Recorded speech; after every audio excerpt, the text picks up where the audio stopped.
আসসালামু আলাইকুম। নবম দশম শ্রেণী এবং যারা সামনে এসএসসি পরীক্ষা দিবে তোমাদের জন্য খুবই গুরুত্বপূর্ণ মাটির ভেপু গল্পটি। এই গল্পটি তোমাদের বইয়ে খুবই ঝাপসা দেখা যাচ্ছে, তাই আমি তোমাদেরকে পুরাতন বইয়ের পিডিএফ থেকে পড়ানোর চেষ্টা করব। গল্পটা তো একই, শুধু এখানে কবি পরিচিতি যেটা আছে সেটা কিছুটা চেঞ্জ করেছে, তাও আমি তোমাদেরকে সেটা নতুন বই থেকে পড়িয়ে দিচ্ছি।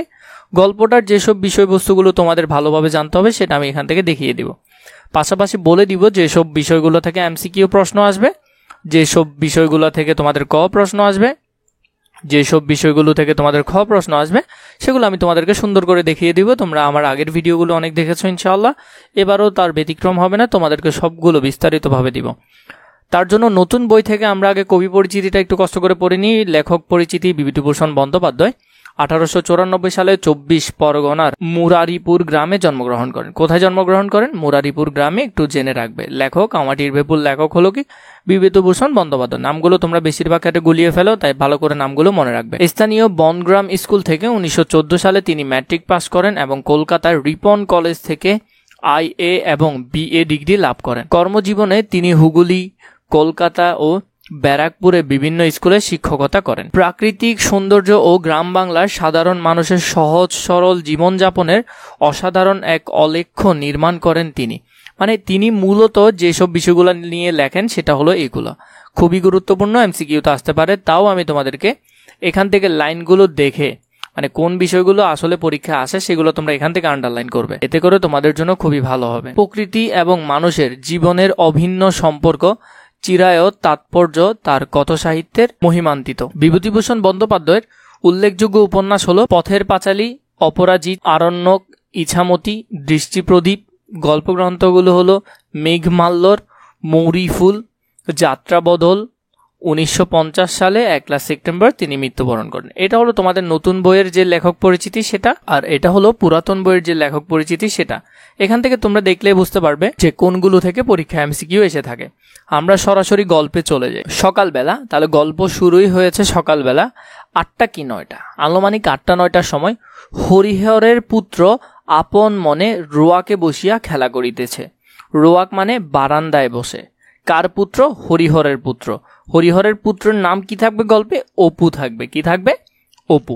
তাহলে অপু রোয়াকে বসে কি করছে? খেলা করছে। তাহার একটা ছোট টিনের বাক্স আছে, মানে তার একটা বক্স আছে ছোট টিনের, সেটার ডালা ভাঙা, মানে উপরের ঢাকনাটা ভাঙা।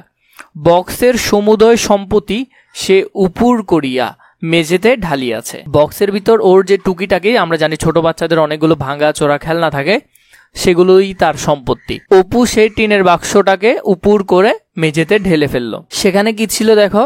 একটি রং ওঠা কাঠের ঘোড়া। তাহলে তার খেলনার মধ্যে ছিল একটা রং ওঠা কাঠের ঘোড়া। 4 পয়সা দামের একটা টোল খাওয়া টিনের ভেপুবাসী।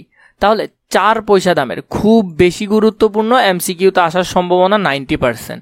কেমন ছিল? সেটা টোল খাওয়া ছিল, মানে একটু চ্যাপ্টা ছিল। কারণ আমরা দেখি যে বিভিন্ন টিনের জিনিসের মধ্যে যদি একটু পাড়া পড়ে সেটা টোল খেয়ে যায়। গোটা কতেক কড়ি, আরও তার ছোট ছোট বিভিন্ন খেলনার কড়ি ছিল।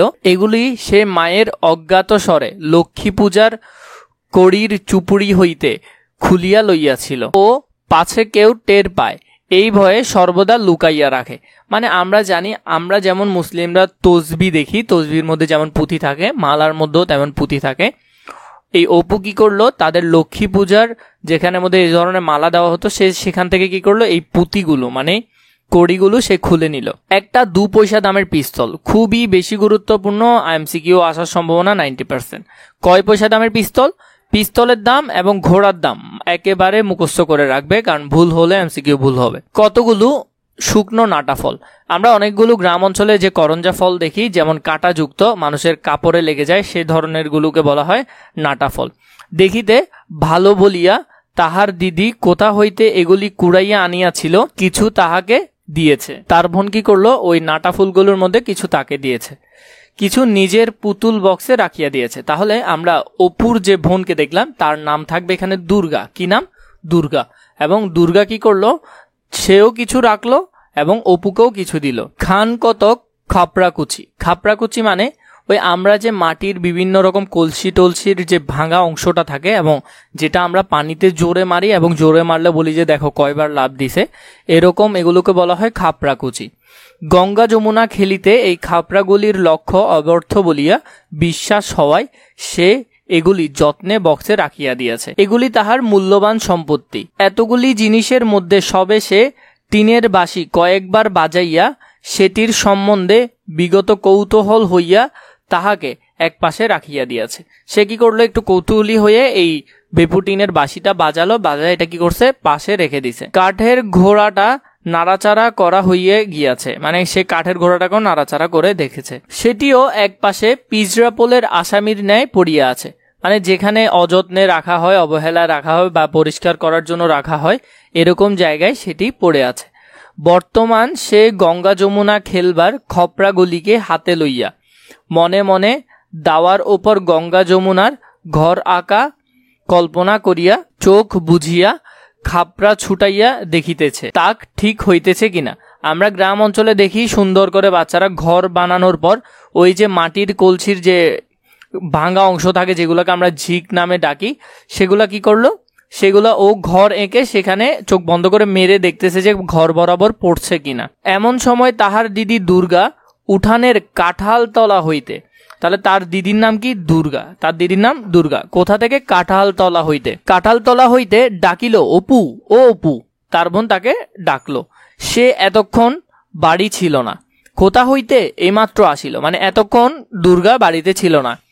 তাহার স্বর একটু সতর্কতা মিশ্রিত, মানে সে এমন ভাবে ডাকতেছে যাতে আশেপাশে কেউ না শুনে, সে এরকম করে ডাকতেছে তার ভাইকে। মানুষের গলার আওয়াজ পাইয়া অপু কলের পুতুলের মতো লক্ষ্মীর চুপড়ির কড়িগুলি তাড়াতাড়ি লুকাইয়া ফেলিল। ওই যে সে চুরি করেছিল বা তাদের পূজা থেকে নিয়ে ফেলেছিল, সেগুলা কি করলো, সে সরাই রাখলো। পরে বলিল, কিরে দিদি, মানে তখন ও এগুলা সরাই ফেলার পর বলল, কিরে দিদি তুই। দুর্গা হাত নাড়িয়া ডাকিল, আয় এদিকে শোন। তার বোন তাকে হাত মেরে ডাকতেছে যে এদিকে আয়, এদিকে এসে শুনে যা। দুর্গার বয়স 10-11 বছর হইল, তাহলে তার বোনের বয়স কত, 10-11। খুব বেশি গুরুত্বপূর্ণ এই প্রশ্নটা, কতে আসার সম্ভাবনা অনেক বেশি। গড়ন পাতলা পাতলা, রং অপুর মতো অতটা ফর্সা নয়, তাহলে দুর্গার গড়নটা হালকা পাতলা এবং তার রং অপুর মতো অত ধবধবে ফর্সা নয়, কিছুটা চাপা, একটু চাপা। হাতে কাচের চুড়ি, তাহলে তার হাতে কি ছিল, কাচের চুড়ি। পরনে ময়লা কাপড় ছিল। মাথার চুল ছিল রুক্ষ, মানে কিছুটা খাড়া খাড়া টাইপের, ওইরকম রুক্ষ চুল, বাতাসে উড়িতেছে। মুখের গড়ন মন্দ নয়, মানে ওর রং একটু শ্যামলা কিন্তু মুখের গড়ন সুন্দর। অপুর মতো চোখগুলি বেশ ডাগর ডাগর, তাহলে চোখগুলি কেমন, বেশ ডাগর ডাগর। অপু রুয়াক হইতে নামিয়া কাছে গেল, তাহলে সে বারান্দা থেকে নেমে কাছে গেল, বলিল, কে রে, মানে সে বলতেছে কে আমাকে ডাকতেছে,